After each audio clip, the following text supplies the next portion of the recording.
Hello, Terry. Nice to see you. You're looking well.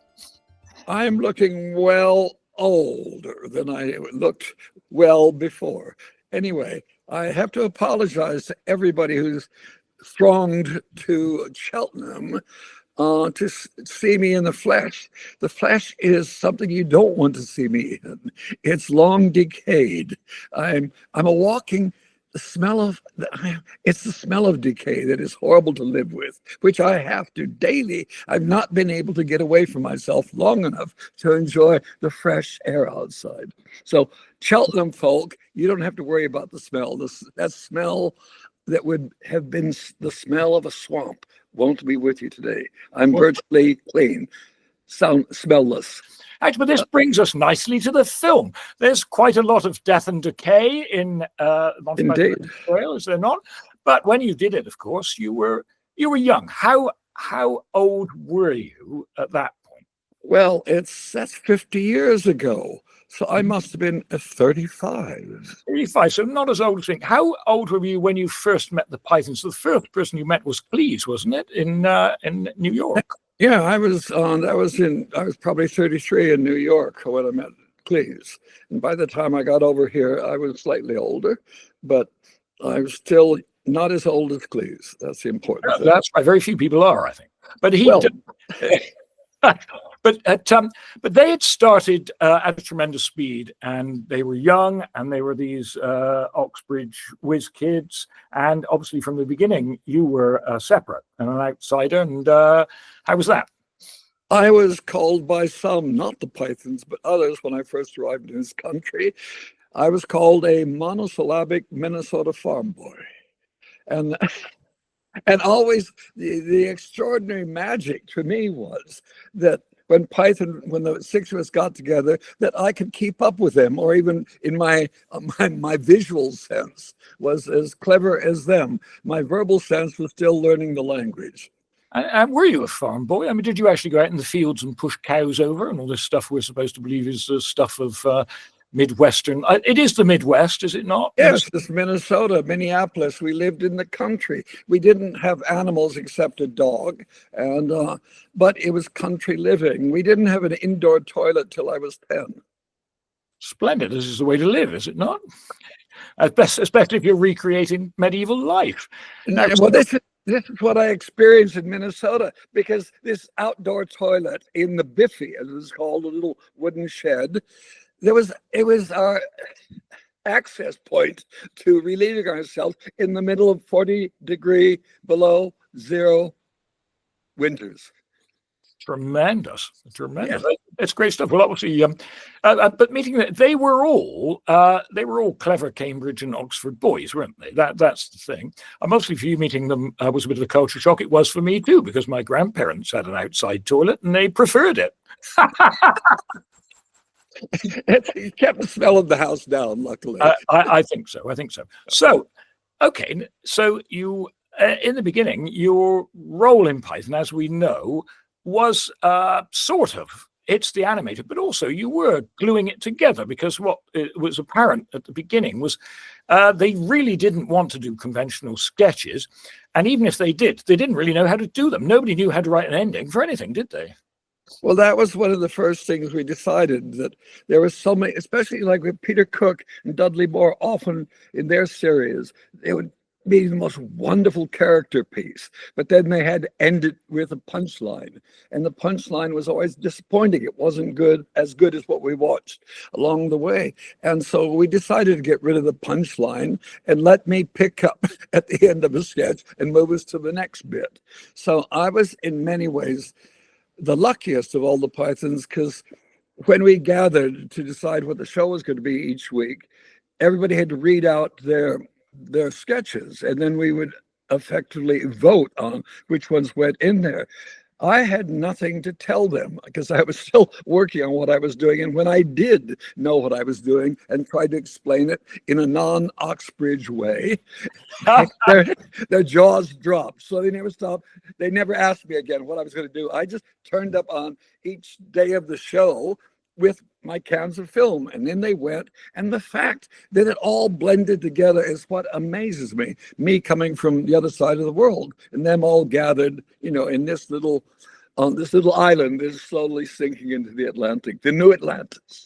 Well, it's tremendous because, in a way, you as this strange, non-verbal kind of peasant-like figure who appeared there, you're probably in charge, don't you think? Of that in those meetings, because of that you're an outsider, and they have to explain it to an extent.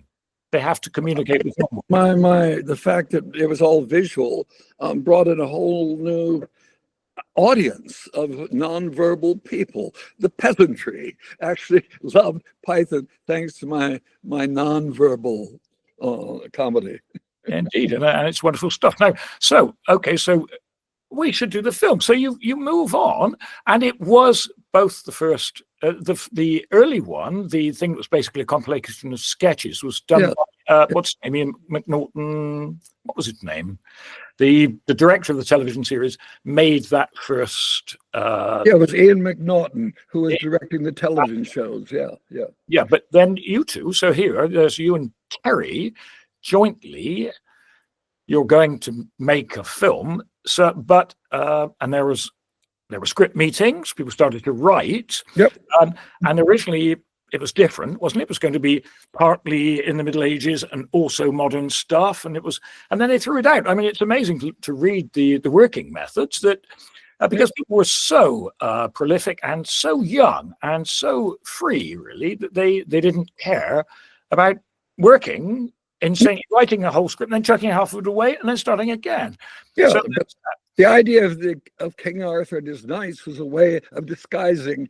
In many ways, we were still doing the skits, the sketches. But it blended together, and that was the key that Terry and I, when we determined to be the directors, and the others were delighted that they didn't have to do any extra work. We went to work to make it a realistic film. I mean, Terry was a great medievalist. I loved the Middle Ages, and we felt the film had to be not a comic film. It had the background, the world that all this was taking place in had to be totally believable. And that's what we did. And I think that's why it works so well. I think it really does. And it is a real film. I noticed reading some of the reviews when it came out, there was an awful lot of mean-spirited stuff about, it's just sketches, it doesn't hang together. But actually watching it now, it actually has got all the hallmarks of a proper film. The characters are... Arthur, Chapman's Arthur is a very complex character. You can see the deepening despair and panic in his eyes as the thing unfolds, and he's not finding whatever it is. He's not getting it, which I think is wonderful. So you sit down, you have your. I'm a great Billy Wilder man. Everything starts with the script, and clearly in Python's the words were paramount. It's incredibly verbal, isn't it? And but at the same time, it did appeal to everyone. I was one of those people, when the series came on, I wasn't allowed to watch it. My parents thought it was disgusting. So I went to go to school the next day and hear all these people saying, number one, the lurch. And I had no idea. And I didn't actually watch Python until much later. So I saw the films first of all. But so you're there. You've been nominated, the pair of you, as directors. So where did you learn? I mean, I watch it and I can see. Where did you learn to be film? There is a quote somewhere of Terry Jones saying, we decided the best way to learn to make a film was to make a full-length film. That was exactly what we did. I didn't go to film school. Terry didn't go to film school. We watched movies, we absorbed them, and then we wanted to make something like that. And we had that freedom to learn on the job. What was funny about it was Terry and I agreed on everything as we were preparing the movie, and scouting for locations. We chose places in total agreement.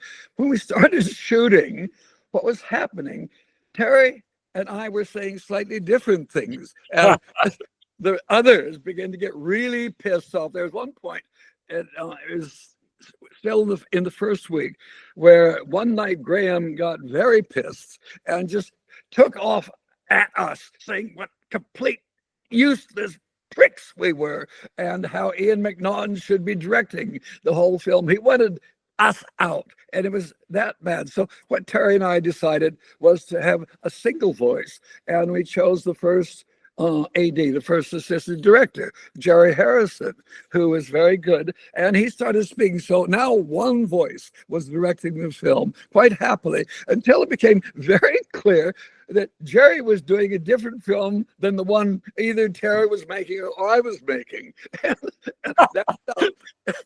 We pulled him out very quickly. Then we settled down. So Terry would spend his time talking the others, the actors, and I would spend my time with the camera and all the rest of the film to make sure all that was working and the cameras in the right place, choosing those shots, and it worked very well. It really was the way it works. And it really does work fantastically well. I mean, of course, the whole Python thing is all about arguing, and these are no holds barred arguments. I've been reading Palin's diaries and some of the stuff, and everyone, and watching the film as well, you realize this is it's boys showing off to one another, is it not? By and large, it's football trickery, and it's very much that Oxbridge tradition. It's wit, but somebody has to make the film.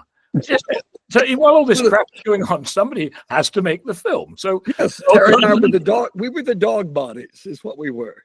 Well, it's a curious thing. I mean, who was it? I was thinking about was it Orson Welles, wasn't it, who said that to be a film director is, you have the greatest train set a boy ever had. And I'm wondering whether you had a train set, Terry. My feeling with filmmaking, and as this idea has grown over the many years of making films, I think filmmaking for me is like a disease, like cancer. It takes control of you and it slowly drains the life out of you, but you cannot say no to it. It becomes a form of possession. That's the thing. It's both a disease and a religious experience for me.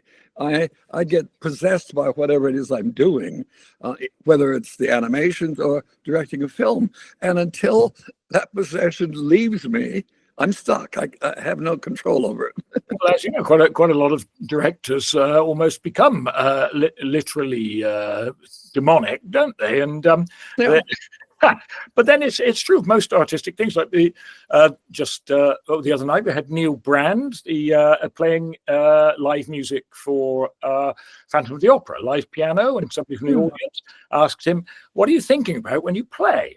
Are you thinking about the chords you're going to play next, or thinking about the story?" And Neil thinks quite seriously, and he says, "Actually, I'm not really thinking. It kind of comes through me." And I think most of us who do artistic things very often have that feeling. It's not us. Something is passing through us, and we're just helping along its way, trying not to hinder it in a way. Actually, I always say I'm just the hand that writes the film. There's something else going on. And then it's the part I love best about directing or filmmaking is that I lose myself. I lose my ego. I'm just serving this greater thing, this movie that I believe in, and hopefully a few other people follow me and believe in it as much. And that's how the film gets made. It's also very pragmatic. So you can have your religious experience while you're actually working with your hands, building something that's real and solid. You have to love people and be extremely tolerant of people, though, don't you? Because how many people during the course, even that early one, how many human beings were theoretically you responsible for? Obviously, you're not responsible for them on the level of making sure they get fed. But as you know, with any kind of leadership or kind of what we might call a boss class role, people come to you about the most extraordinary things, don't they? I mean, it's like, when I was a magazine editor, people would come to me and moan all the time about the toilets, the toilet paper. Yeah. I leave the toilets to others, but basically, I'm very careful who I work with. I choose, after my experience with my best friend Terry Jones, I decided I've got to be more careful of who I'm working with, and subsequently that it's worked very well. I choose. That may be my skill. I choose good people that I can get on with for several months. I loved being part of it because I was the different guy, and they can squabble amongst themselves. John was the first person I met when I was editing a humor magazine in New York, and he arrived in New York with Bill Oddie, Graham Chapman, with the Footlights review of, what was it called? I can't remember. It was the Footlights review, but it was following the footsteps of the Cambridge one. It wasn't Cambridge Circus. Cambridge Circus. That was it. That's what it was. Absolutely. And they were brilliant. And I got John to appear in one of what we called fumettis. They're like a comic strip, only without drawings, with photographs. So it was basically a form of filmmaking with static pictures. So maybe that was where my film career actually began. And I got John to appear in this story we had written about a man who has a love affair with his daughter's Barbie doll. And Splendid. yeah, actually, yes, consummated, absolutely consummated, which we never showed the consummation, but it was there. And the great thing about it was that it was so prescient because it became true in reality for John. He's had 3 different wives, all American, all blonde. You've done it now. The Barbie You've dolls. done it now, Terry. And prescience seems to be so much in the world of Python, or even myself. So I get credit for being prescient with Brazil, and Python gets credit for being prescient with Life of Brian. You remember were you going to keep the foodist? Remember that one? Yes. Well, of course. Yeah. But obviously, I've been reading Palin. You're lucky with Palin. Everyone's lucky. Palin is the he's very generous spirited. But even so, in the diaries, you do see that it's no holds barred. Everybody's they're both friends, collaborators, and deadly rivals. Are they not? When they start doing solo projects, they all get together and they watch it, and then as soon as it's finished, they're on the phone slagging each other off. But then they're back together the next day. This is rather lovely. I think that's what's incredible about the group, that we really were a band that could do that, could love and hate each other sufficiently to be inventive all the time and competitive enough to really strive to beat the others. And I understand it. That's what I do. I'm kind of like that when I first arrived in the group. Hello, I got lots of animation. It was kind of like, but no, it was good. And what we all became a bit like each other. I was doing what I was doing. Eric was doing his. We like their dogs. No, but we were sort of stealing from each other at different points, and that's why it all blended together. And when you watch it, it just seems to flow from one madness to another form of madness, and all wondrous stuff. And it's because we worked together. We had the freedom. Well, freedom's a key word. You were all incredibly good at managing, first of all, the nightmare of the BBC bureaucracy. Somehow you all got away with it. And then afterwards, then you come to the film. Well, obviously, you're scratching around for money. It's funded, I read today, almost entirely by rock stars who need to lose money. Wasn't that pretty much how it worked? Well, that was exactly so. It's Led Zeppelin, Pink Floyd, Island Records. There's another couple of record companies. Elton John was in there. Because it was at a time in London, or in England, I mean, that tax was 90% for a lot of people, those who made money. And those that were making money then were rock stars. And they needed some tax relief. And I think that's why their bosses actually put their money into the film. So we would be helping their tax problem. Unfortunately, the film made money. It was successful. They basically producers, like the producers, you accidentally made money. But it's true. Actually, if you think of the comparison now, obviously you were getting money from creative people who had money and wanted to lose it. Whereas now, of course, you're getting money from rather uncreative people who just like money. So it's not got the same input. But we are spoiled because we were there at a time when you could get the money and have the freedom. It's very hard to do that now. Studios are what they are. Streamers are what they are. It's getting sillier and sillier because Richard LaGravenese, who wrote The Fisher King, he's been working for Netflix, and he says the notes he gets are not from people, they're from algorithms. And the algorithm will say, oh, this scene, it won't work well with 16 to 18-year-olds.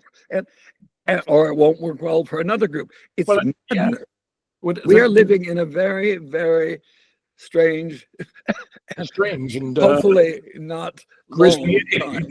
I mean, but everything in the film is now, isn't it? It's like great works of art. It is timeless. The arguments, the discussion, everyone you meet. It's. I feel like in a way it's rather like being locked in a series of rather more entertaining, but a lot of these online conversations or dialogues, people proving point scoring, and everyone you meet in it is very verbal in the film, and lots of chat and discussion.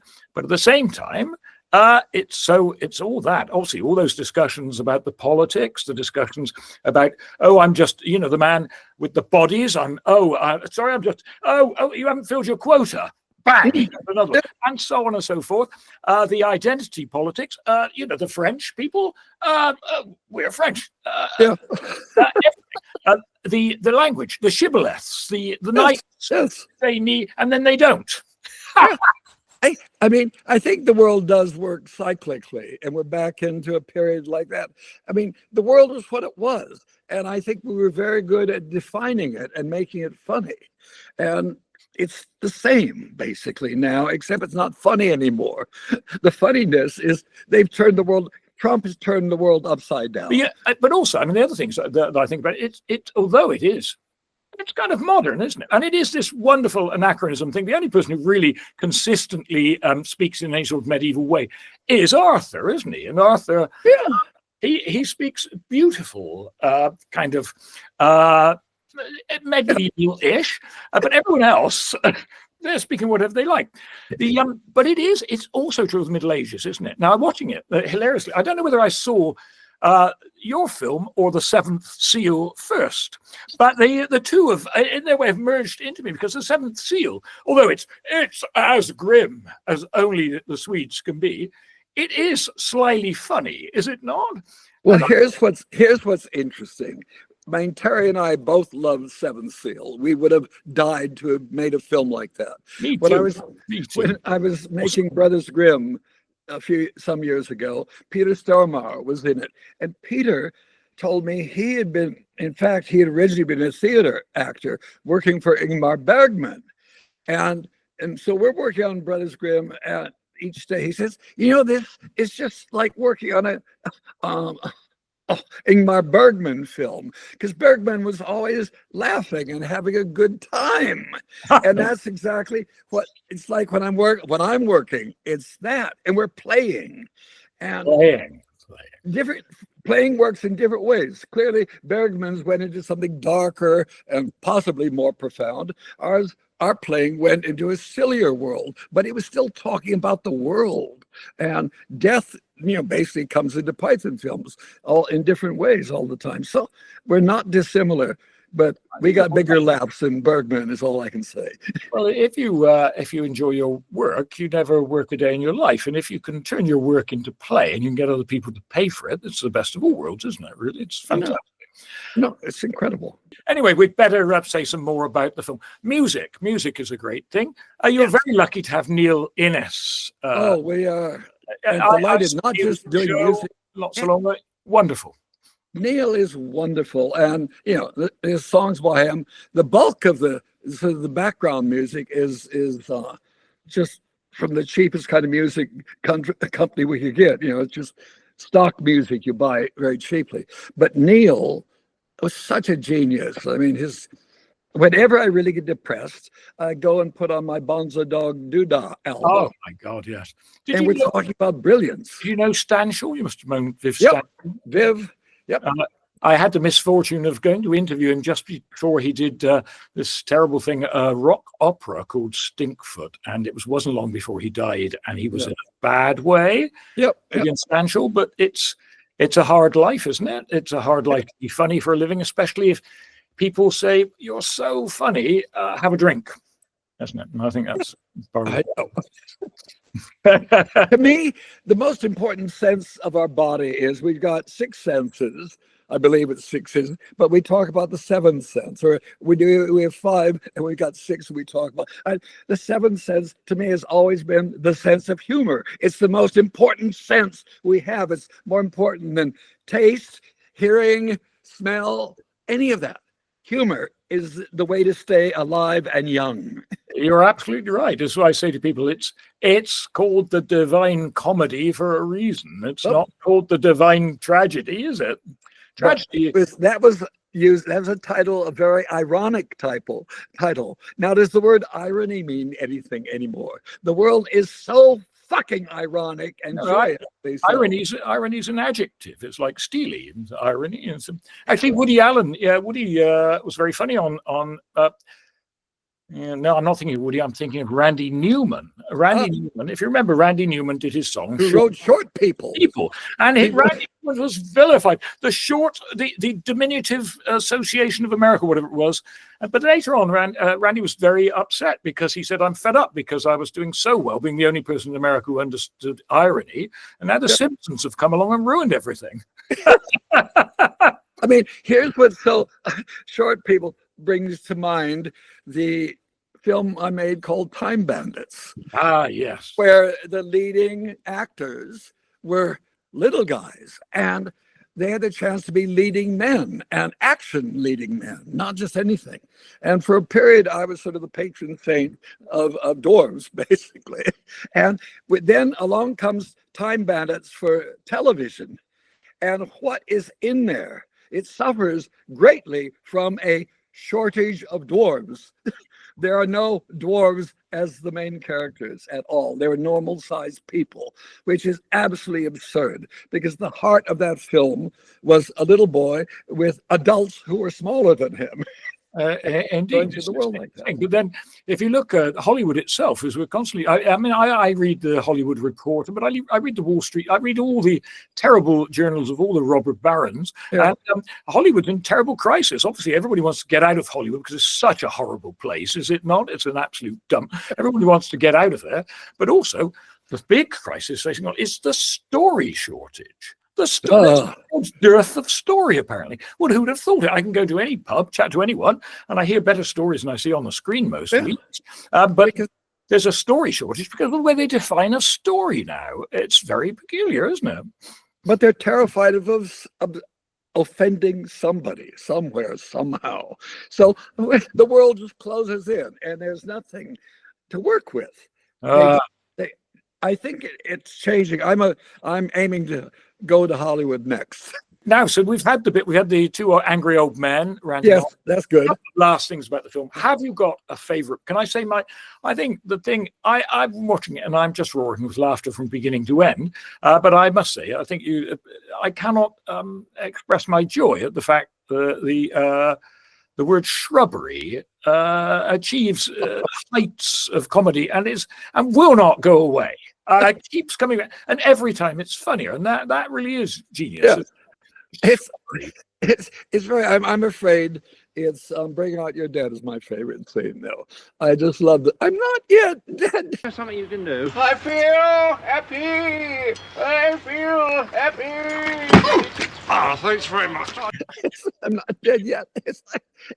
It's wonderful. It's just a business going on. The guy's going to clean up the place. That's what he's paid to do. And he'll take him dead or alive. Yeah, being an undertaker, it's brilliant. You're never out of work, are you? It's a wonderful job. You can't go wrong with it. And actually, undertakers usually have a tremendous sense of humor, I find. I also love the moment when that's a king. How do you know he's a king? He doesn't have shit all over him. Yes. It's so simple and precise and funny. Can you tell us anything about your next? We'll say no more about the film because we let people enjoy it either for the first or 101st time. They're going to love it, I think. But can you say something about where you're going next, what you're doing next? You tell me you're having a big meeting or you've had a big meeting, Zoom. I have a lot of those things to do, but they don't mean anything ultimately. I've been working on a film for 5 years, and I thought we had the money, I had the cast, it was wonderful, and I think it's all falling apart now. It was called Carnival at the End of Days, and it was about God deciding to destroy humanity, wipe them off the earth for fucking up his beautiful garden, the earth. And there's only one, it's a comedy, of course. And the character the only character who was going to do anything to save humanity was Satan. Because without humanity, he's out of a job and he's eternal. Out of a job for eternity? I couldn't think of any worse punishment for anybody. Anyway, and he basically tries to convince God that he found a new Adam and Eve. And yeah, wipe out humanity. I don't care. We'll start again and see if it's better this time. Get it right. It's one you've written yourself? Written with a young dramatist named, why can't I do this? Christian Brett Bailey. It's a wonderful double-barreled name, and alliterative too, Brett Bailey, if you're going to have two second names. And we wrote this like 4 years ago, and I got this amazing cast. Johnny Depp to play Satan. I got Jeff Bridges, Jason Momoa, Adam Driver, Tom Waits, on and on and on. And I don't think it's going to happen. We've been involved with many in the independent world. You find so many interesting, hustling people. They promise you the earth, and the earth doesn't move for them, it seems. But so I think that one is not going to happen. This is probably the first time I've publicly said that. So I'm a little bit worried about saying it. It probably will kill it. But the opposite effect now. Some angel. Well, that may be the secret. Yeah. Drop in. Pick this up, and we might get it yet. We'll see. We shall see. I mean, I haven't made a film for 8 years. That's how bad it is out there. I mean, everybody's suffering at the moment. Obviously, the figures, the budgets for these things are extraordinary, aren't they? Anything you see, it's always a gigantic row of noughts behind it. Do you ever wish you could just go back with, half a dozen guys in a room and scribble bits on paper, and a nice man from the BBC would come in and say, sorry, the tea's cold, the biscuits are broken, but we are going to make your program. That was what we were spoiled young. That was our real problem, and it's never going to get as good as that. To have that kind of freedom, and the fact we're on the BBC, are spreading our filth out across the world. Nation shall speak filth unto nation. I mean, and we were the luckiest people on the planet to have that freedom, and that chance to be seen doing what we did, and so life has never been better than that. Let's be honest. One plods on, and one makes some films that make a lot of money. The biggest thing, the great thing about Holy Grail for me, the most important thing about that film is at the end of the film when you see credits directed by Terry Jones and Terry Gilliam. People believed that, and suddenly we could get work. And then it's like Time Bandits, which again is a result of another great musician, George Harrison. Because after Life of Brian had been saved by George's involvement, we finished that film, and we formed a company between Python and George called Handmade Films. And again, interesting. The title was going to be British Handmade Films, but whatever the organization in the government that decides what can be called British or not, refused to let us use the word British. I think that's a blessing, wasn't it? Which is very similar to what happened when we were getting our locations organized for whatever this film we're talking about is. Hang on, what was it? Monty Python and the Holy Handbag. Holy Hand Grenade, yeah, that one. Yes, the Holy Hand Grenade, I loved it. We were choosing all these great castles in Scotland because that's where we were going to shoot, and then we were refused the right to use them because we would not respect the dignity of the fabric of the buildings. The idea that 6 comic people were going to go in there and get laughs about those castles is incredible. They were frightened of that laughter could bring down a castle. This is better than what happens with in the Bible. Who is it? It's Blowing Jericho, the walls of Jericho. Walls of Jericho. Blowing the trumpet. I think it wasn't C.S. Lewis and Tolkien blowing the trumpet. Actually, Well, maybe it was just doing fart sounds. I mean, I gave up my plans to be a missionary because in our church, my jokes about God were not getting laughter. I was getting condemned for laughing at God. And I said, what kind of God do you believe in that doesn't have a sense of humor that my little jokes can destroy? It's like the fabric of the fabric of the building, the same thing. That mentality that something becomes holy, untouchable, must be bowed down to is ridiculous. I bow down to nature is what I bow down to because it's big and I can't control it and it's beautiful. That's why. Hallelujah. Hallelujah. Hallelujah. Hallelujah. All righty. Excellent. Thank you very much, Terry. Now I'm going to let's relax and press the button and make sure everything works. And good. Good. Cheers. And thank you for everything, Terry. It was a good way to start and end the day. Oh, yes, it's time for bed. I'm going to press the stop recording button good. and see what happens. Yeah, okay, good. Let's see. Here we go. Stop recording. Christ.